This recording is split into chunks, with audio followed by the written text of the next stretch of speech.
नमस्कार, मी ज्ञानवा कदम. पैसा झाला मोठाच्या या खास एपिसोडमध्ये आपल्या सगळ्यांचं स्वागत. सचिन तेंडुलकर नुकताच निवृत्त झालाय. खरं तर सगळ्यांचा लाडका आहे सचिन. तुम्हा आम्हाला सचिनकडनं शिकण्यासारखं बरंच काही आहे. आता खरं तर गुंतवणुकीसारखा विषय आणि सचिन तेंडुलकरचा विषय, ते दोन्ही विषय आपल्याला अगदी उत्तमपणे एकत्ररित्या सांगता येतात. कारण सचिन तेंडुलकरकडे असे बरेचसे गुण आहेत की जे गुंतवणुकीच्या बाबतीत तुम्हा आम्हाला अनेकदा फायदेशीर ठरू शकतात. तर जर का गुंतवणुकीचा स्टेट ड्राईव्ह तुम्हाला मारायचा असेल, सचिन तेंडुलकर गुंतवणुकीच्या बाबतीत बनायचं असेल, तर नेमकं काय करावं लागेल याचा पार्ट 2 आपण बघणार आहोत. गेल्या एपिसोडमध्ये सुद्धा आपण याच संदर्भात चर्चा केलेली आहे. पुन्हा एकदा आपल्यासोबत आपले स्पोर्ट्स प्रतिनिधी विजय साळवी आणि गुंतवणूक सल्लागार निखिल नाईकर, तुमच्या दोघांचं स्वागत.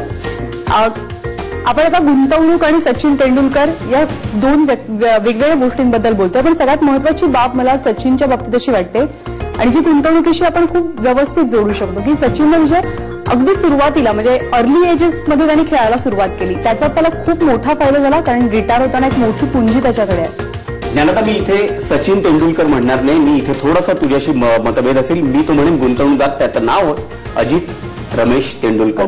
ती गुंतवणूक अजित रमेश तेंडुलकरने केली होती. कारण अजित रमेश तेंडुलकर हा स्वतः शालेय पातळीवर, कॉलेज पातळीवर आणि मुंबईतल्या क्लब पातळीवर स्वतः चांगल्या दर्जाचं क्रिकेट खेळला होता.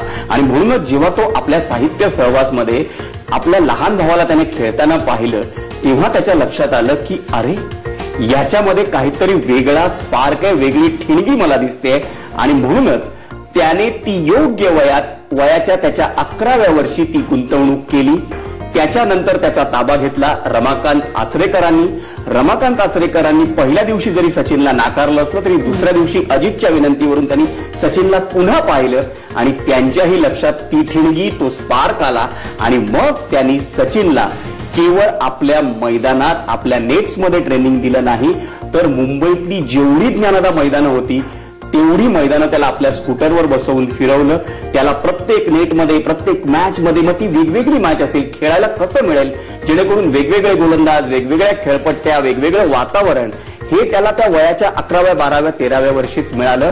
आणि म्हणूनच तुझा जो प्रश्न आहे तो योग्य आहे. फक्त तो गुंतवणूकदार सचिन नाहीये. माझ्या दृष्टीने ते गुंतवणूकदार आहेत अजित रमेश तेंडुलकर आणि रमाकांत आचरेकर. आणि कदाचित त्याचे रिटर्न्स आहेत ते जास्त सचिनला मिळाले. तुमचं काय मत? नक्कीच मला असं वाटतं की ऑफकोर्स अजित तेंडुलकरांनी गुंतवणूक केली. एकदा गुंतवणूक सुरू केल्यानंतर जर आपण ह्यामध्ये दोघांमध्ये कंपॅरिझन केलं, परत मी लारा आणि तेंडुलकरकडे जाईन की तेंडुलकरने करिअरची सुरुवात 16व्या वर्षी केली, इंटरनॅशनल करिअरची, वेळेस लाराने 21व्या वर्षी केली. त्यामुळे लाराकडे कमी वेळ मिळाला पुढे खेळण्यासाठी. त्यांनी 136 मॅचेस मला वाटतं साधारणतः खेळा, तेंडुलकर 200 मॅचेस खेळा.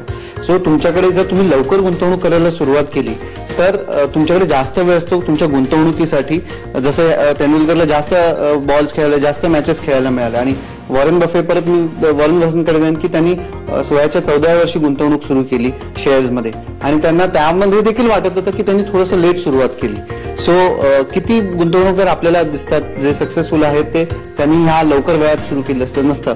सो लवकर सुरुवात करणं हे नक्कीच, टाइम हा सगळ्यात मोठा ॲसेट आपण नेहमी म्हणतो सगळीकडे की वेळ हा सगळ्यात मोठा ॲसेट आहे. तर तो तेंडुलकरकडे त्याच्या बाजूने राहिला कारण त्यांनी लवकर सुरुवात केली होती. दुसरं म्हणजे ह्या करिअरमध्ये देखील जसं विजय सर मागच्या वेळेला म्हणाले होते की बऱ्याचदा असं प्लेयर्सना वाटलं की त्यांच्या बॅड पॅच आला तरी सातत्य चालू ठेवलं. त्यामुळे बऱ्याचदा असं होतं की मार्केट्स खराब होतात तर गुंतवणूकदार थोडे डिसहार्टमेंट होतात, थोडेसे दुःखी होतात आणि मग त्या गुंतवणुकीकडे पाठ फिरवतात. मला आठवतं की सोन्यामध्ये जेव्हा उतार सुरू झाला होता 7-8 वर्षापूर्वी, तर बऱ्याच गुंतवणूकदारांनी सोन्यामध्ये गुंतवणूक करणं सोडून दिलं होतं. आता शेअर बाजारात तसं होतं की शेअर बाजार योग्य नाही वाटत आहे तर गुंतवणूक करणं सोडून दिलं. पण तेंडुलकरने तसं नव्हतं केलं. त्यांनी त्याच्या गेमकडे सातत्याने लक्ष दिलं, सातत्याने इम्प्रूव्ह करण्याचा प्रयत्न केला. बॅड पॅचेस जेव्हा आले त्यातनं तो निराश नाही झाला, परत तो गेममध्ये सातत्याने राहिला. ह्या दोन गोष्टी नक्कीच मला वाटतं लॉंग टर्म करिअर बिल्ड करण्यासाठी किंवा long term investment portfolio build करण्यासाठी उपयोगी ठरू शकतात. दुसरा एक मुद्दा इथे मला मांडावासा वाटतो. गुंतवणूक केवळ क्रिकेटची नाहीये, आयुष्यातली जी गुंतवणूक आहे सचिनची, सचिन आणि विश्वनाथन आनंद ह्या दोन व्यक्तींनी एका योग्य जोडीदाराची निवड करून आपल्या आयुष्याची गुंतवणूक त्याच्याशी केली.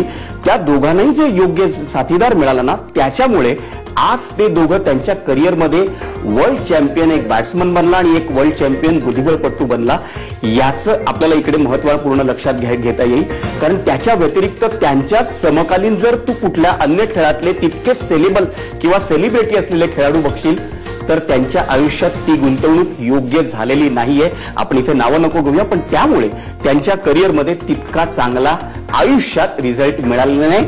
जो सचिनला मिळालाय त्याच्या आयुष्यात त्याचं फॅमिली जीवन सुखी आहे आणि जो विश्वनाथन आनंदला मिळालाय, कारण विश्वनाथन आनंद बरोबर अरुणा नेहमी असते म्हणून तो आज वर्ल्ड चॅम्पियन आहे, त्याने स्वतःच्या तोंडाने अनेकदा सांगितलेलं आहे. बॅक सपोर्ट तुमचा तेवढाच महत्वाचा आहे. आणि अर्ली एज ग्रुपच्या बाबतीत असंही आहे का की जर का तुम्ही गुंतवणूक केली म्हणजे तुम्ही त्याच्यामध्ये तुमचे निर्णय चुकले, तुमचा खूप मोठा लॉस झाला, तर तुम्ही जर का एका वयाच्या तरुण टप्प्यामध्ये असाल तर तुमच्याकडे त्यामध्ये स्कोप राहतो की तुम्ही ते तुमचे पैसे भरून काढाल, पुन्हा दुसरी गुंतवणूक कराल.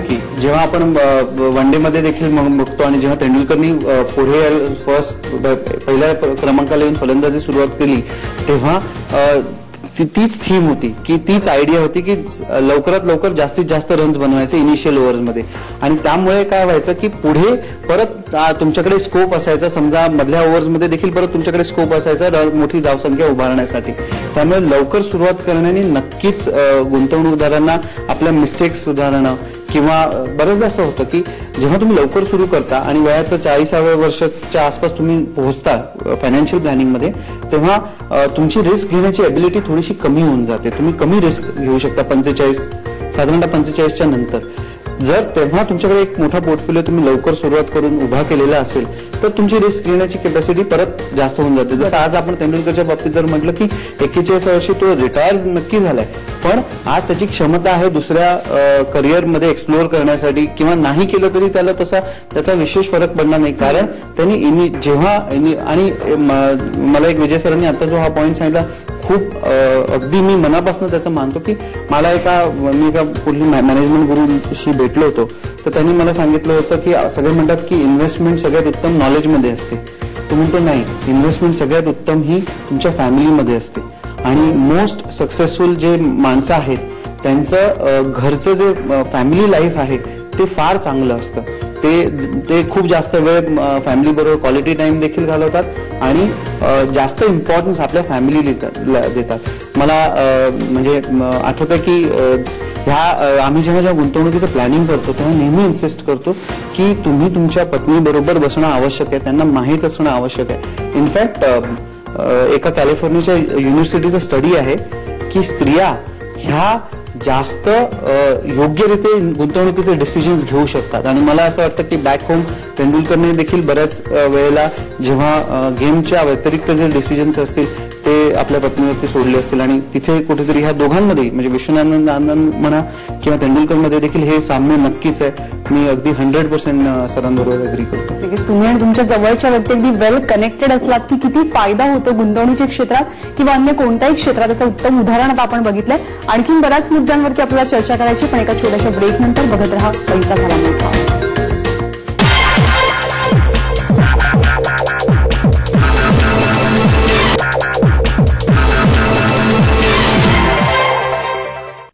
ब्रेक नंतर पुन्हा एकदा स्वागत या विशेष कार्यक्रमात.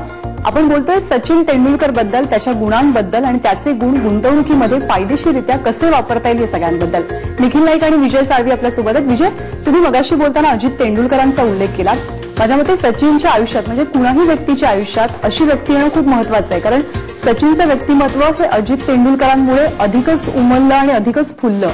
सगळ्यात महत्वाची गोष्ट म्हणजे अजितला स्वतःला क्रिकेट खूप कळत होतं, किंबहुना कळतं, आणि त्यामुळेच त्यानं नेहमीच सचिननं कुठल्या दिशेनं वळावं या दृष्टीनं खूप चांगलं मार्गदर्शन केलं. एका विशिष्ट स्तरापर्यंत तो स्वतः खेळलेला होता, त्यामुळे सचिनच्या दृष्टीनं ती सगळ्यात मोलाची गोष्ट ठरली. दुसरं, रमाकांत आचरेकर या सरांनी प्रसंगी सचिनला कधीतरी फटकारे देखील मारले आहेत, त्यामुळे ते फार फायदेशीर ठरलं. पण याच्या पलीकडे जाऊन ज्ञानदा आणखी एक व्यक्ती सगळ्यात महत्वाची होती, ज्या व्यक्तीमुळे सचिन कदाचित त्याच्या आयुष्यात, वैयक्तिक आयुष्यात एक सज्जन माणूस किंवा जेंटलमन ज्याला क्रिकेटच्या भाषेत म्हटलं जातं तो राहिला. याचं कारण सचिन जेव्हा 2 दगडांवर होता, अभ्यास आणि क्रिकेट, त्यावेळेला रमेश तेंडुलकरांनी त्याला सांगितलं होतं की एक वेळ तू नापास झालास तरी मला चालेल, पण कधीही कॉपी करताना तू पकडला गेलास असं मला कळू देऊ नकोस. त्यामुळे सचिननं त्याचं जे लक्ष होतं ते क्रिकेटवर केंद्रित केलं, कॉन्सन्ट्रेट केलं आणि अशी माणसं त्याला टप्प्याटप्प्यावर भेटत राहिली आणि हे त्याच्या दृष्टीने सगळ्यात महत्वाची गोष्ट होती. मग त्याची आई रजनी तेंडुलकर असेल, त्याची बहीण सविता असेल, थोरला भाऊ नितीन असेल, पत्नी अंजली असेल आणि त्याच्या पलीकडे जाऊन ज्या व्यक्तीचा अजूनपर्यंत उल्लेख झालेला नाही, या कार्यक्रमात उल्लेख होणं आवश्यक आहे, तो म्हणजे सचिनचा पहिला एजंट दिवंगत मार्क मॅस्करनस, ज्याने अख्खं हे जगच बदललं क्रिकेटचं. आणि क्रिकेटपटूंना याआधी हजारांमध्ये मिळत होते, जोवर सचिन होता लाखांमध्ये मिळू लागले होते, पण करोडोंच्या भाषेत, डॉलर्सच्या भाषेत क्रिकेटर्स बोलू लागले ते कदाचित मार्क मॅस्करनेसमुळे. त्याने परिभाषाच बदलली. एक एजंट म्हणून सचिन तेंडुलकर नावाच्या त्याच्याकडे जे प्रॉडक्ट होतं त्या प्रॉडक्टला त्याने सांगितलं की तुझं लक्ष क्रिकेटवर केंद्रित कर, तुला जे काय मानधन मिळणार आहे त्याची काळजी मी घेईन. आणि तिथून सचिन तेंडुलकर हा क्रिकेटमधला एक क्रांतिकारक प्रॉडक्ट बनला. मार्क सारखाच एक गुंतवणूक सल्लागार म्हणजे प्रत्येक व्यक्तीच्या आयुष्यात येणं खूप महत्वाचं आहे, कारण गुंतवणूक सल्लागार तुम्हाला एका हाय पॉइंटला घेऊन जाऊ शकतो किंवा एकदम खाली आणू शकतो. आणि मी नेहमी सगळ्यांना सांगतो की मला स्वतःला एक गुंतवणूक सल्लागार आहे. मी गुंतवणूक सल्ला माझा पर्सनली दुसऱ्याकडनं घेतो, कारण माझं काम, माझं कोर ऍक्टिव्हिटी आहे गुंतवणूक सल्ला देणं आहे. बरोबर. तो माझे गुंतवणूक करणं नाहीये. जसं सरांनी हा अत्यंत चांगला पॉईंट सांगितला की तुम्ही तुमच्या कोर ऍक्टिव्हिटीवरती फोकस करणं आवश्यक आहे. तुमचं कोर ऍक्टिव्हिटीमध्ये, आणि मी बऱ्याचदा गुंतवणूकदारांना भेटतो देखील आणि ते म्हणतात की माझा आता मी पार्ट टाइम शेअर बाजारात गुंतवणूक करणं सुरुवात केली, मी गुंतवणूकदार बनत झालो. नाही,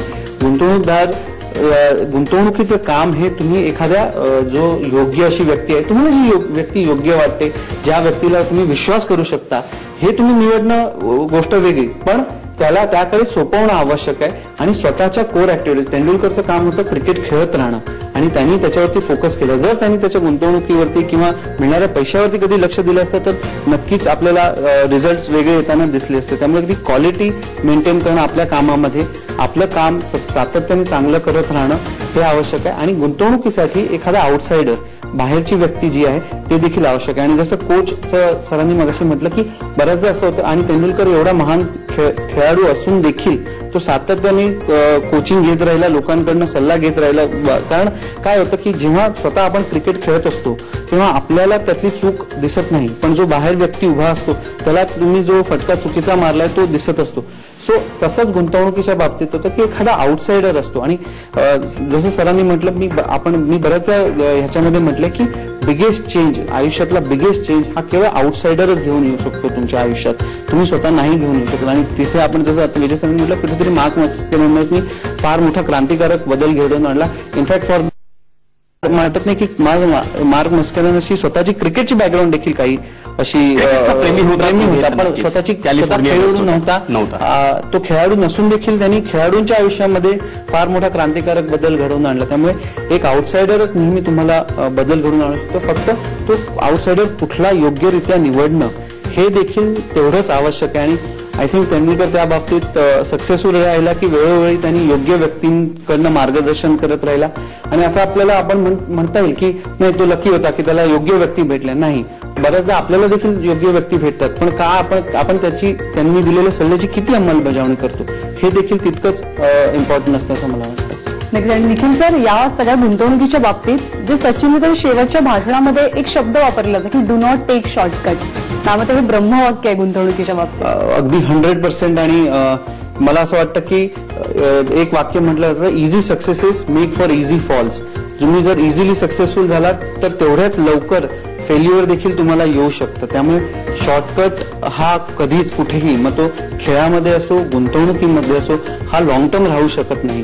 आपलं ऑब्जेक्टिव्ह असतं की लॉंग टर्म वेल्थ क्रिएट करणं, लॉंग टर्म आपल्याकडे म्हणजे एखादं यश मिळवणं आणि ते सस्टेन करणं ते देखील तेवढंच आवश्यक आहे. आणि आज आपण तेंडुलकरला का महान म्हणतो? 24 वर्षाची कारकीर्द आहे म्हणून.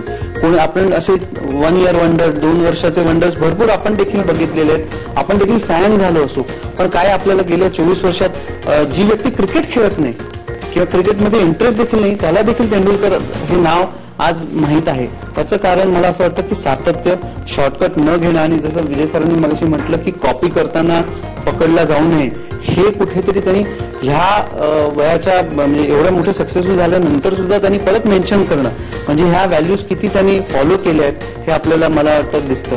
सो आणि पैशाच्या बाबतीत देखील मी नेहमी म्हणतो की पैसा हे काही नाही तर एक एनर्जी आहे आणि ही एनर्जी एका व्यक्तीकडनं दुसऱ्या व्यक्तीकडे ट्रान्सफर होत असते. तर तुम्ही जेवढे चांगली व्यक्तिमत्व राहाल ती वाईट व्यक्तिमत्वातनं चांगल्या व्यक्तिमत्वाकडे वाईट एनर्जीकडनं चांगल्या एनर्जीकडे ती ट्रान्सफर होत राहते. त्यामुळे सचोटीने व्यवहार करणं हे अत्यंत आवश्यक आहे लॉंग टर्म मध्ये. आणि दुसरं सगळ्यात महत्वाचं म्हणजे जेव्हा तुम्ही आयुष्याच्या शेवटी पोहोचता तेव्हा तुमच्या लक्षात राहत नाही की मी पैसे किती बनवले, पण मी काय व्यवहार केला लोकांबरोबर, मला लोक काय म्हणून लक्षात ठेवतील हे मला वाटतं जास्त मोठं मानधन किंवा जास्त मोठी संपत्ती असते. आणि या सचोटीने सचिन तेंडुलकर वागला आणि तो आतापर्यंत वागत राहिला आहे आणि म्हणूनच तो इतका मोठा माणूस बनू शकला.